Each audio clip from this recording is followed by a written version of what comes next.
What's going on? It's your boy JD No Chill. Right now it's a No Chill session, man. I got my lovely host, Miss Chelsea Perry, straight from H-Town in this bad boy. And I got my guy, Jovon Henderson, in this bad boy. Business owner, man. Black business owner, man. Yo, it ain't no small time. It's big time in this bad boy, man. LA native, too, man. Yes, born and raised. That's what I'm talking about, man. Yeah. Born and raised? 100%. Man, how'd you get into this business, man? What taught you the game, man? You know, I'm so glad that you started there. Yeah, it's chest up. Well, because it's always so important for me to, talk about where I started from. And so I'm glad you said that. So how did I get into this business? My father, my dad. I do the exact same thing my dad did. He just retired. Yeah. That's dope. So, your dad had his own business too? So my dad, and that's another great point, but no, he didn't actually have his own business, but he helped and was the back of people's business, making sure that there were black-owned body shops, Crenshaw Auto Body in LA, right off of Hyde Park and Crenshaw Boulevard. Okay. That was one of the first ones. This is back to 89.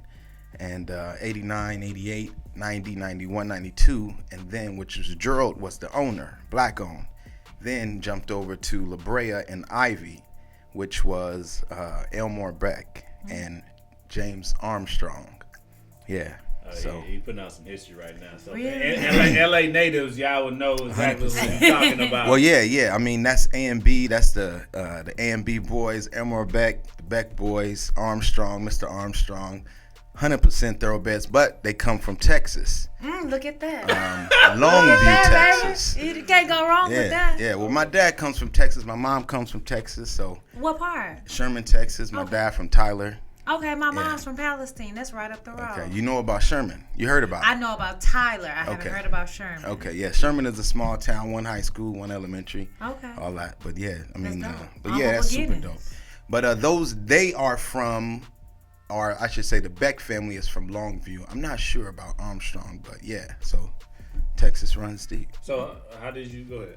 I was just going to say, often we know the importance of fathers in the community, especially in the black community, but was that something that made you want to? Is it because that seems like, even when you spoke about it, that was something special, that you wanted to say, my father showed me this business and now I've turned it into something. Yeah. Is that why you decided to stay in that business? Well, so I can start by answering that question with when I got my inception, when I was invited to join, right, by Mr. Beck, Elmore Beck. I had 3 jobs at this time, and I was going to school. Hustler, I always hustled, and I started I worked with kids, so I did. I worked at Lauren Miller Elementary, which is right off of Vermont, anyway, 77th and Vermont. But and I sold clothes, purses, anything, right? Whole outfits. Hustle, man. But I would deliver. So I would, basically, I've always had a thing for clothes or what have you, putting the things together, and so did my dad.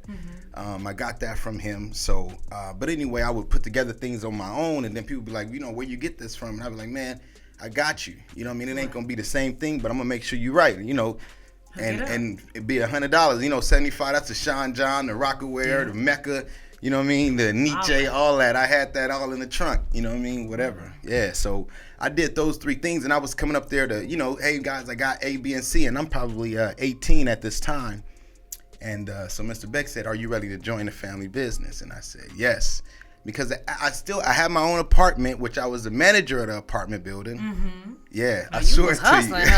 I swear to you. I ain't paying no rent. No rent. But I had to pay rent still. I paid $350 a month. Oh, $350 in LA? Yeah. But that was half at that time for a studio. What year was this? Wow. So I'm bad with years after I got shot. So my this kind of throws off my year. So I don't know the year really, honestly. But you figure, I graduated in 2000. Okay. And then 18, 19. So like 2003, 4, right in there before I turned 21. Okay. Yeah. Hold on, you got shot at 21? Before I turned 21. And you survived?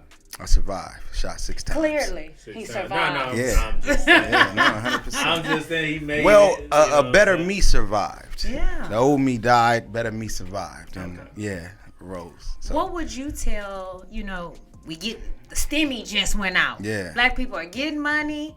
What advice would you give to someone who wants to start a business? Yeah. What are the pros and cons of being a business owner? Yeah, I was thinking about this thing, because I knew the time was kind of short, and I take everything really serious, even though I'm a very joking around kind of guy. But this is so important to me, it is the way I support my family and help others, push others forward. And so what would I tell others, right? And I was thinking, right? So it took me like 13 years before I jumped off into my own business, right? And we talked at the beginning of surviving the pandemic, right? And I feel like as I retract through my mind, as a business owner, you talk to yourself a lot, because there's not really too many people that you can just talk to. And then the timing and then you doing it is hard, right? So I talk to myself, but so as I'm talking to myself, I'm like, realistically, it was me going through what I did, working for other people, right? And gaining, learn. Most people not picking up traits they could be learning through other people. Yeah. Hey, yo, that's what you meant to be there for a particular reason. Yeah. And it's a process, if you want to survive, and that's the thing. What do you want to do? Do you, people don't necessarily think about 15 years from now or having this 15 years from now. And then as you think about it and envision it, you still got to count up the cost. Yeah. So,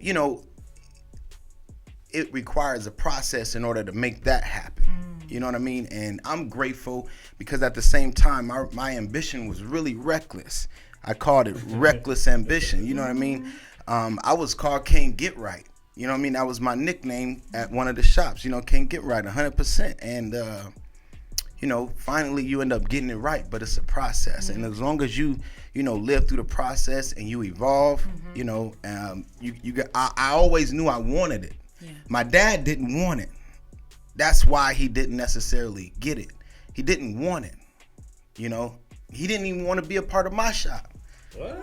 Yeah, like not in a negative way. Not everybody want to be like ownership. Yeah. Now I get that because it's a mental stress that comes with being the boss. Right. I love my dad. He taught me how to hustle. But even then, he didn't want to take any management positions, even though it paid more. Yeah. Because he didn't want that mental strain. He said, I'd rather take the physical over the mental. And I'm thinking like, no. Because you put more wear and tear on your body. And you're going to be a certain age. Yeah. You need to start thinking with your mind versus like, I'm just going to work with my hands all my life, which is an old way of thinking. True. Exactly. And so, like I said, he didn't want it. He would push others to the front, even as managers, like you said, the same thing. And that bothered me. You know what I mean? It really bothered me. I fought with him for a long time, and more so internal than in actuality. So there's so much with that, my dad, but I wrote this poem. Nobody even knows. Maybe 3 people in the world knows, but let me see if I can get it right. But it was not telling you the poem at all, but just the title. It was just like it starts off, that's the title more so. It's like, you were so great in other people's eyes, but for me, I just wanted you to be a good dad. You know what I mean? So, but yet I live off of what people said about my dad. That was enough. Yeah. You knew he was a solid dude, and that's 100%. A lot of times that's all you need to hear, especially as a kid. Like, I don't know, I'm about solid. Ain't no fuck shit. Yeah. Do you have kids? Yes. Would you is that your vision to give this business to your son? No. No? No.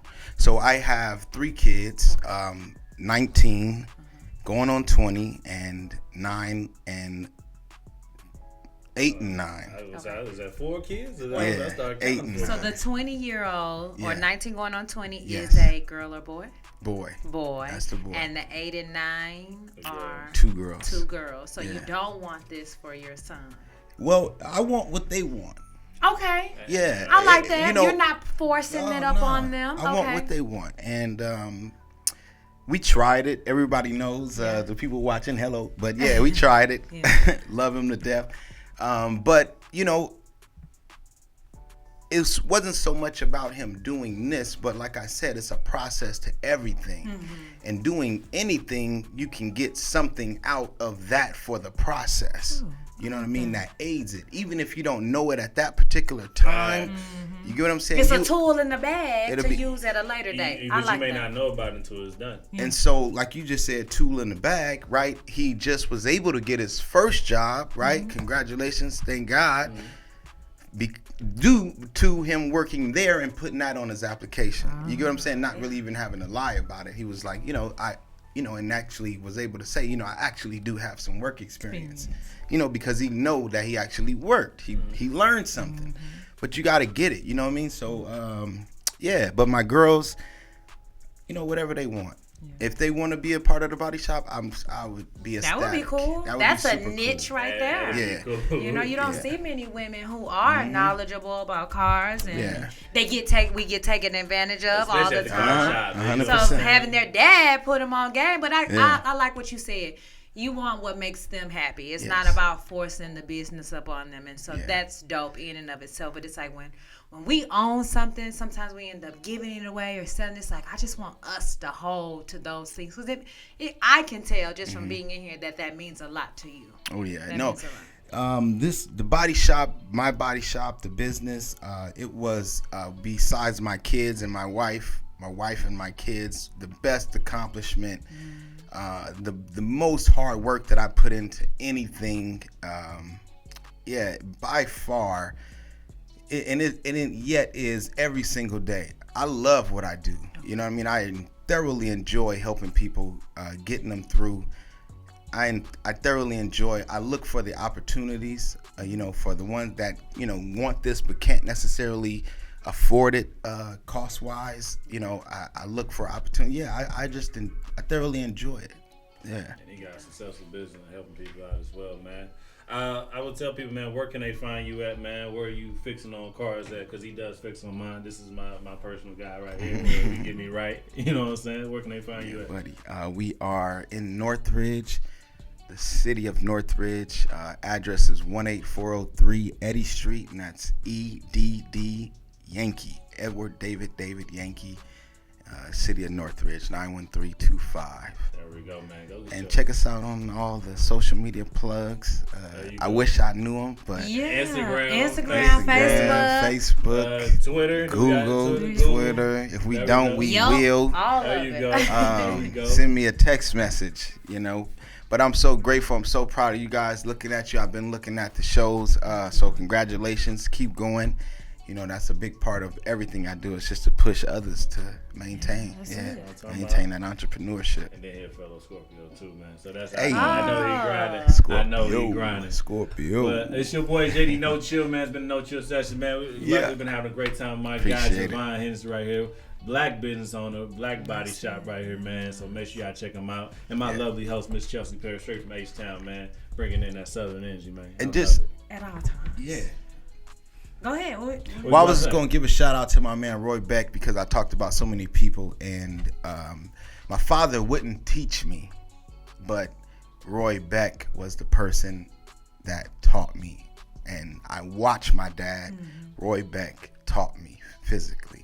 Yeah, that's dope. Shout out to him. Yeah, shout out to teachers. Because and mentors. In order for us to have more black entrepreneurs, right, we got to have more black men that are willing to teach other young black men, right? Even if they don't look right, don't talk right, or may not to your expectations. You get what I'm saying? Yeah. The young brother that's there, BK, he just brought back to my mind, you know what I mean? I grabbed him. He was working at one of the dudes that clean the shoes, Shoe Palace. That's why I picked him up, and I told him, you gonna come work for me. Okay. You know what I mean? That's dope. It's just, we got to do that. He just reminded me of that yesterday. I forgot. But, he said that, man, we just got to keep doing that. We got to do that. Yeah. All right, man. Yeah. No chill. One.